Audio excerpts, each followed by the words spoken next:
2029 मध्ये बारामतीतून जय पवारच उमेदवार असणार का असा प्रश्न निर्माण झालाय। 2029 मध्ये मीच उमेदवार असावं अशी लोकांची मागणी आहे असं जय पवार म्हणाले। काटेवाडीमध्ये सुनेत्रा पवारांसह मतदानासाठी आलेल्या जय पवारांना पत्रकारांनी या संदर्भात प्रश्न विचारला। पोटनिवडणुकीत सुनेत्रा पवार उमेदवार असल्या तरी 2029 मध्ये तुम्हालाच पुढे केलं जाणार असल्याची चर्चा आहे। या प्रश्नावर जय पवारांनी उत्तर दिलं। लोकांची तशी मागणी आहे असं म्हणत त्यांनी चर्चांना दुजोरा दिला।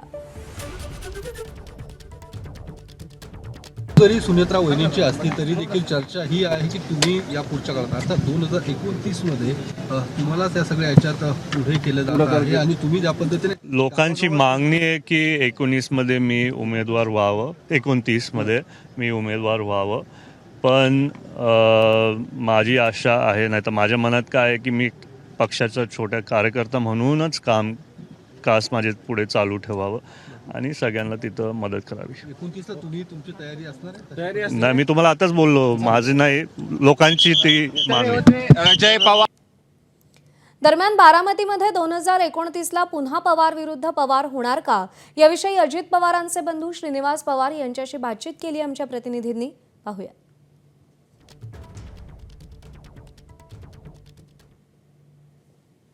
तो दोघंही तरुण आहेत, त्याच्यामुळं असू शकतं। आता प्रत्येकाची ती वेगवेगळी मतं आहेत। रोहितचं मत आहे, जयचं मत आहे की त्याला उभं राहायचं, फिरून फिरून त्याची पण इच्छा आहे। कारण मागं तो म्हणत होता की दादा म्हणायचं की रोहित नको याच्यात, आपलं जय नको याच्यामध्ये, पुढे चांगलं नाही आहे।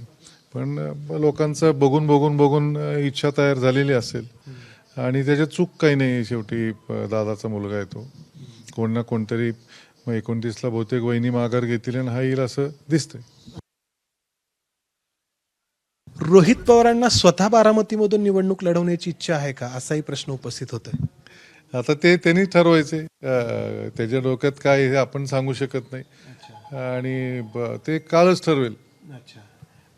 मग ते म्हणतात की मी कर्जत जामखेडवरूनच लढेन, पण अलीकडे त्यांचं बारामती परिसरामध्ये दौरा करणं, लोकांना भेटणं वाढलंय। हो, ते मी पण बघतोय वाढलेलं आहे, पण त्याच्यामुळं साहेबांचा मतदारसंघ सांभाळायची जबाबदारी पण त्याला घ्यायची असेल, सांगता येत नाही म्हणून पण वाढलं असेल। जय पवारांच्या या वक्तव्यावर आमदार रोहित पवार आणि खासदार सुप्रिया सुळे यांनी काय प्रतिक्रिया दिली आहे तीही पाहूया।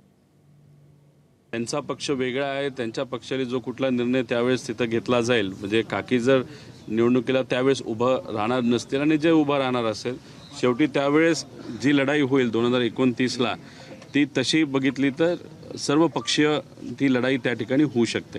आता दादांच्या वेळेस पण पवार विरुद्ध पवार झालं, किती मनामध्ये इच्छा नसेल, पक्ष वेगळे राहतीलच, कारण का आम्ही विरोधात आहोत आणि उद्या जाऊन मग तिथं जय उभा राहिला, इथून युगेंद्र तिथं असू शकतं। त्यामुळे ह्या अनुषंगाने पवार विरुद्ध पवार हे बारामतीमध्ये किती लोकांची इच्छा नसली तरी होऊ शकतं।